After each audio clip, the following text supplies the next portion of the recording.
Сёння ў нашай граматычнай частцы мы пагаворым пра такую адметную з'яву беларускай мовы, як асіміляцыйная мяккасць. Што гэта за з'ява такая і чаму менавіта ў 90-е гады падчас так званай другой хвалі беларусізацыі яна была ўзнятая на штандар. Менавіта мяккі знак у гэтай асіміляцыйнай мяккасці. І чаму гэты мяккі знак стаў не проста моўным сімвалам, а сімвалам палітычным, ідэалагічным і нават эстэтычным. Змягчаць сталі ўсё, што хочаш тады. Давайце ж, сябры, спачатку ўзгадаем, што гэта за з'ява такая. У нашай мове памякчэнне зычных адбываецца не толькі перад ётавымі, галоснымі і мяккім знакам, але перад некаторымі мяккімі зычнымі. Напрыклад, гукі «з» і «с» змягчаюцца перад тым, як стаяць перад мяккімі зычнымі, апроч «г», «к», «х». Канешне, мы ўсе ведаем хрэстаматыйныя прыклады. Снег, што трэба казаць не «снег», а трэба казаць «снег». Не звер, а звер. То бок мяккі зычныя гукі, якія стаяць пасля іх, змягчаюць і іх таксама. Звярніце ўвагу, што гэтае ж правіла распаўсюджваецца і на прыназоўнікі. Мы скажам вельмі мякка праз дзверы, з нінай, а гукі «д» і «т» змягчаюцца перад мяккімі «в» і «м». Цвік, дзверы, Дмітрый. Ну і тое, што ты яшчэ не сказаў, што гукі «д» і «т», калі не змягчаюцца, яны ў нас даюць мяккія гукі «дзе» і «це», а не так, як у рускай мове. Як ужо Глеб сказаў, менавіта перад трыма зычнымі гукамі такое змягчэнне не адбываецца. І гэтыя гукі заднязычныя або заднепаднябедныя, як іх яшчэ называюць, «г», «к», «х».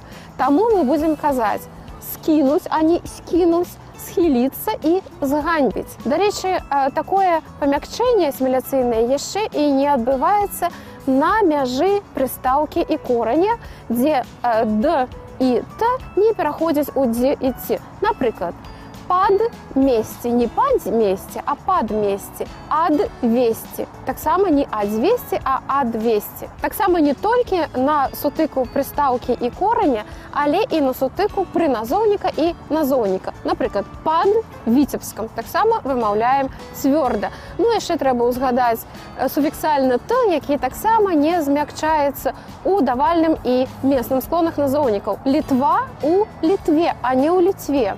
Брытва на брытве. Трэба сказаць, што ўпершыню гэтую мяккасць адлюстраваў у сваёй граматыцы 1918 года Браніслаў Тарашкевіч.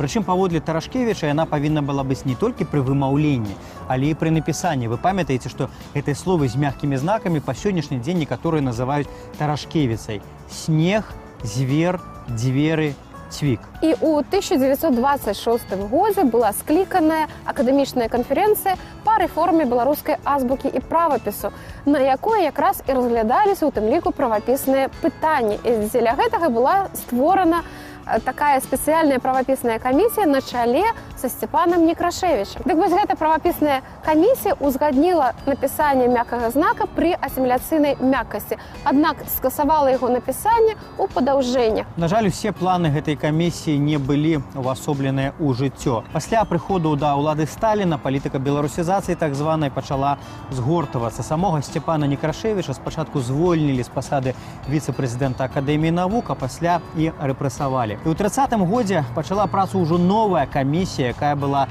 закліканая пазбавіць беларускую мову ад так званага нацдэмаўскага ўплыву. І ў 1933 годзе адбылася сумна вядомая рэформа правапісу, якая русіфікавала беларускую мову, штучна наблізіўшы яе да мовы расейскай. І пры гэтым яна таксама адмяніла вось гэты мяккі знак, напісанне мяккага знака пры асіміляцыйнай мяккасці. Ведаеце, якім чынам было абгрунтавана гэтае рашэнне? Палягчэннем і эканоміяй для паліграфічнай справы. Фарбы менш. Так, вось, сябры мае, такім чынам прыбіраўся мяккі знак. І па сёння мяккі знак, як вы ведаеце, у асіміляцыйнай мяккасці мы не пішам. А ведаеце, чым гэта ўсё скончылася? Калі гэты мяккі знак на пісьме скасавалі, хоць, дарэчы, па сённяшні дзень ён застаецца нормай вымаўлення, это ўсё па-ранейшаму трэба вымаўляць мякка. Паслухайце сёння дыктараў на дзяржаўным тэлебачанні альбо радыё. Калі яны не бачаць, што ў іх перад вачыма напісаны «снег», «свічаць», то гавораць яны сабе «снег», і свіцяць.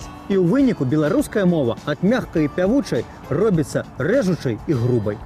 Так, і, дарэчы, вось гэтая асаблівасць, пра якую толькі што сказаў Глеб, яна вельмі ўласцівыя не толькі дыктарам на тэлебачанні ці на радыё, але таксама некаторым натуралізаваным беларусам. Такі не вельмі прыгожае слово, але яно значыць, што гэта тыя самыя нармальныя беларусы, якія ходзяць сярод нас, але мове яны навучаліся не ад сваёй матулі, не ад бацькі, не ад бабулі, а менавіта з кніжак. А ў кніжках жа не напісана, што у гэтым месцы трэба змякчаць, бо мяккі знак не ставіцца. Сябры, гэта была перадача «Мова на нова».